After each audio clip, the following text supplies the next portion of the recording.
That's a really good question. And I'm no friends and family connection guru of any sorts. But I can say this.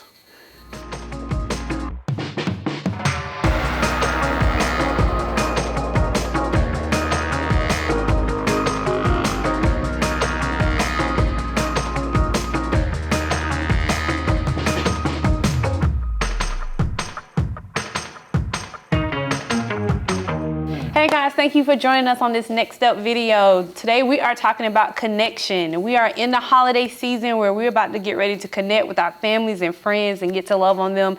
And I have the privilege of interviewing John Tomlinson. Oh, I got it right, yay!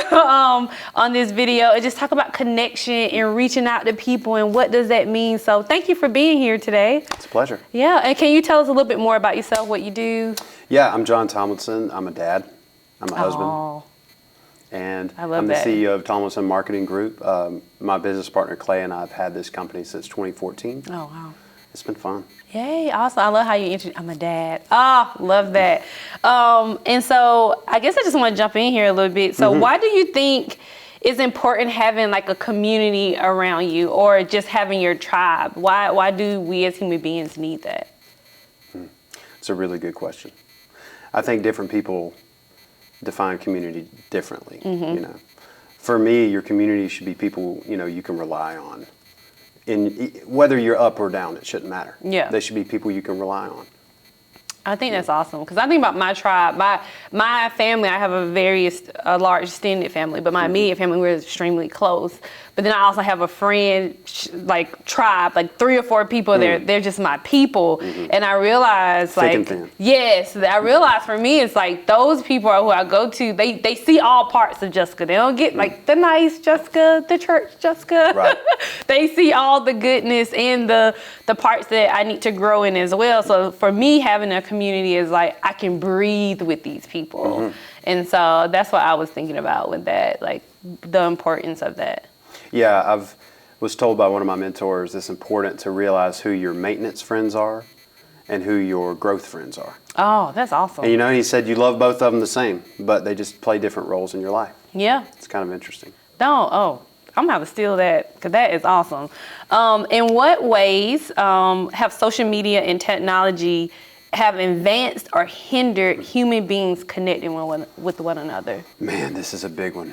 So many people are advocating for the negatives. So many people are advocating for the positives. You got parents out there just flipping out. What do we do? What's going on? How do we handle this? I think we have a responsibility. Technology is not going to stop. Yeah. It's not going to stop. It is only going to advance. And I think the way we see it, the way we use it, and the way we teach our kids how to use it for good and how to use it productively and not let it take over their lives, that's a big deal.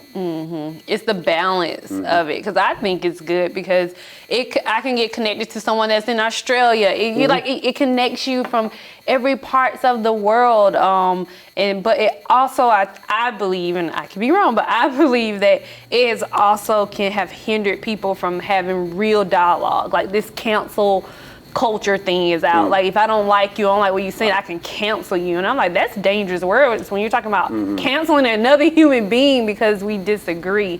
So I think that's where I think it might have hindered human connection, because we don't have a space where, like, if me and you disagreed on something, that should be fine if we're two human beings have two different opinions. But now it's like, I can cancel you if I don't like what you're saying. You know what's cool though?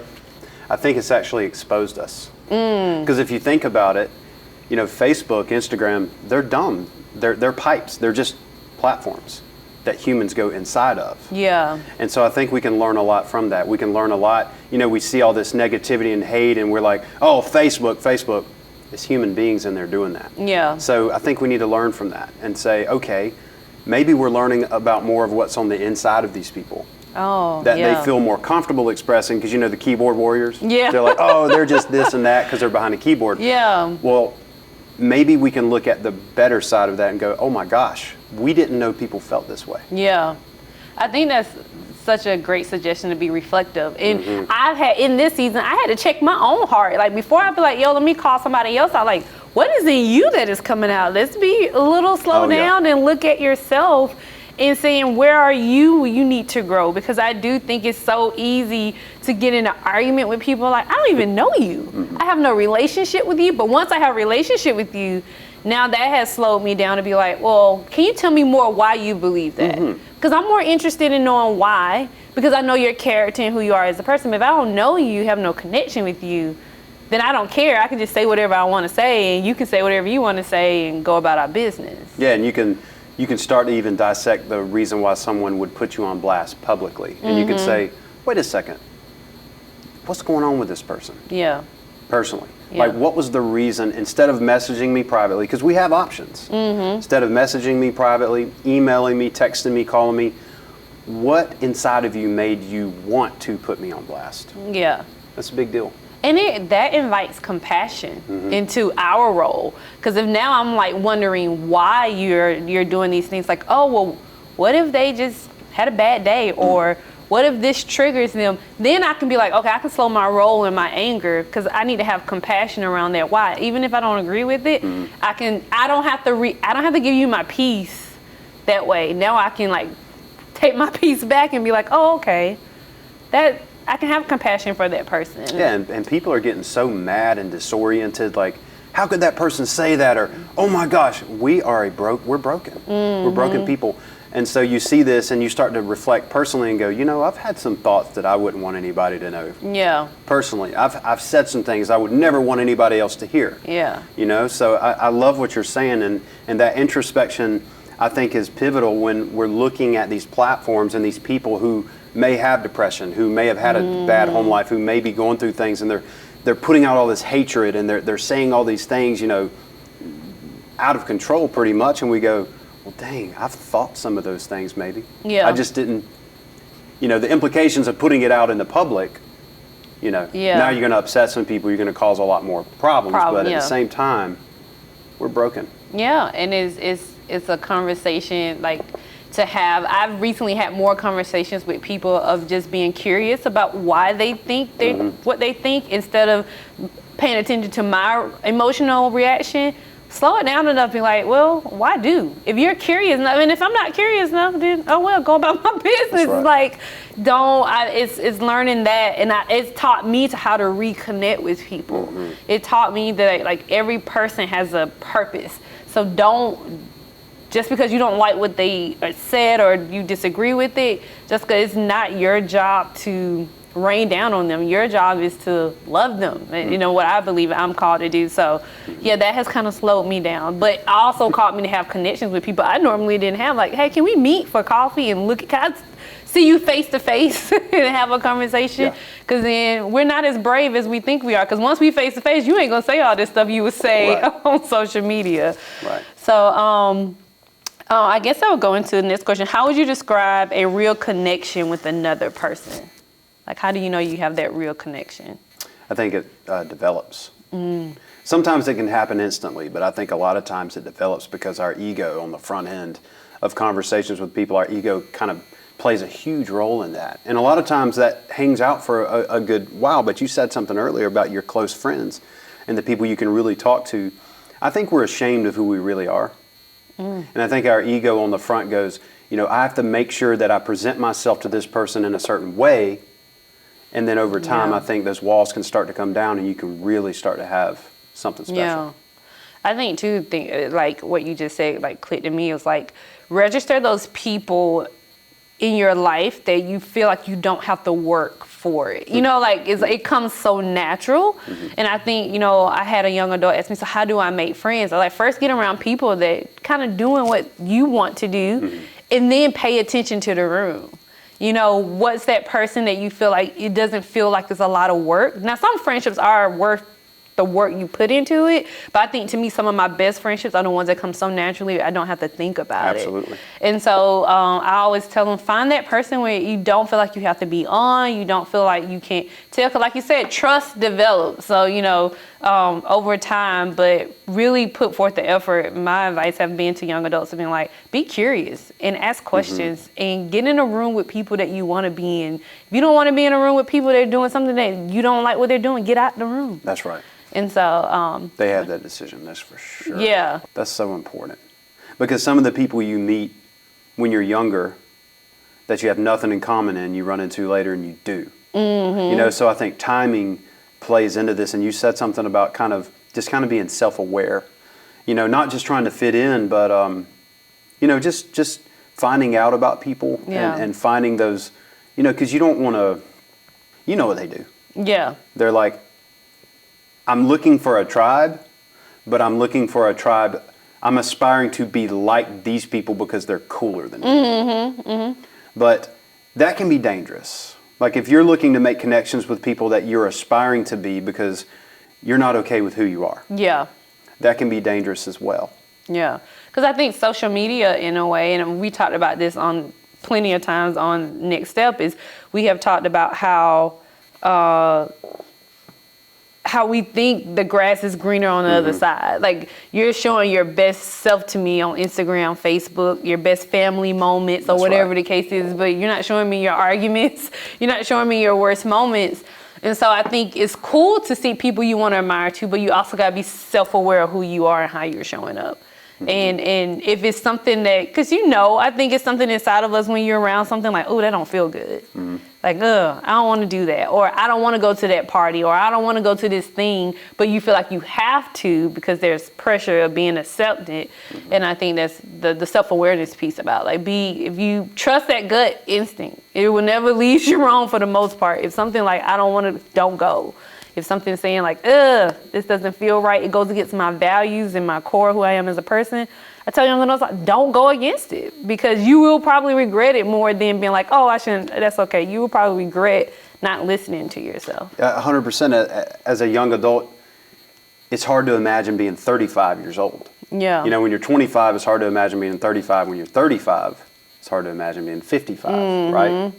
So I think just thinking about my 35-year-old self, my 45-year-old self, you know, the decisions I'm making right now, what do I want that person to think about what I'm doing? Yeah. You know, because you will get older. That is true. It doesn't stop. That is true. And I guess my last question is, what are some tips that you can give to young adults and teens about connecting with friends and family, definitely going into the holiday season? And what are some things they could do to strengthen their connections with people? That's a really good question. And I'm no friends and family connection guru of any sorts. But I can say this. The cool friends are not always the loyal friends. You know? Yeah. And sometimes when you're picking your tribes, when you're looking to make connections with certain types of people, it's a lot of times it's the ones that don't look like the ones maybe you're aspiring to be that could be the best possible ones for you to be around. Yeah. You know? So I don't really have any tips per se. I would just say, you know, not saying to just be your authentic self all the time, but, you know, just look within and have some introspection and think about, why do I want to be around these people? You know, as far as connections with your family, no, absolutely, you know, do your Facebook stuff or do your social media stuff. Have some conversations with your family these holidays, and don't argue about what color you like. Don't get into little petty arguments about things that just absolutely don't matter, because you never know if that's the last conversation you're going to have. That's true. And I would say too, like, put your phones away. It's okay for an hour or two if you guys are sitting down for dinner, it's Christmas dinner or whatever dinner you guys are doing. Be intentional with the people in front of you. Absolutely. And I think that's the key. You know, if I had any tip, like, we have this thing in front of our face all day, every day. What is an hour sitting there talking to your parents, asking questions, or your little siblings, or even your friends? Because that would, like you said, you just never know when that last moment, but it's those moments that you remember, the memories that you make during this time. So yeah, my biggest thing was like, put this thing away. I love the cell phone. I love my phone. It gets me connected to so many things, but it also invites me to be disconnected from the people in my life that are present. And so I want to make sure during this holiday season, I'm really more intentional about, like, okay, put this away for an hour or two. I don't need to look at it. You know, if somebody need to reach me, leave a voicemail, text message. I'll get back to you during the right time. But when I'm with people I care about, I need to be intentional about that.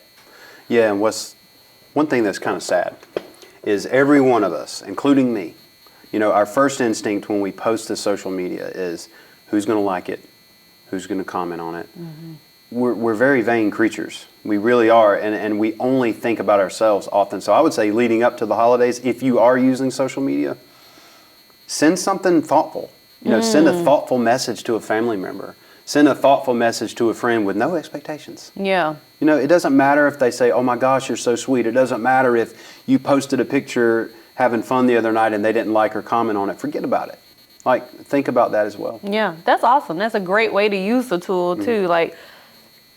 Be like, hey, send a text message to a friend. Hey, I'm thinking about you, or or wishing them well, or like you said, using social media. That's an awesome tip. Awesome But tip. put them away when turkey comes Yes, put them away when family is around, because we're learning in this day and age with the pandemic, with so much stuff that's going on. Like you literally don't know. I lost my mother when I was 11 years old, so I do know very much how I think that's one thing that strengthened my family growing up, but also we're just very intentional about listening to each other, because we know what it is to lose someone.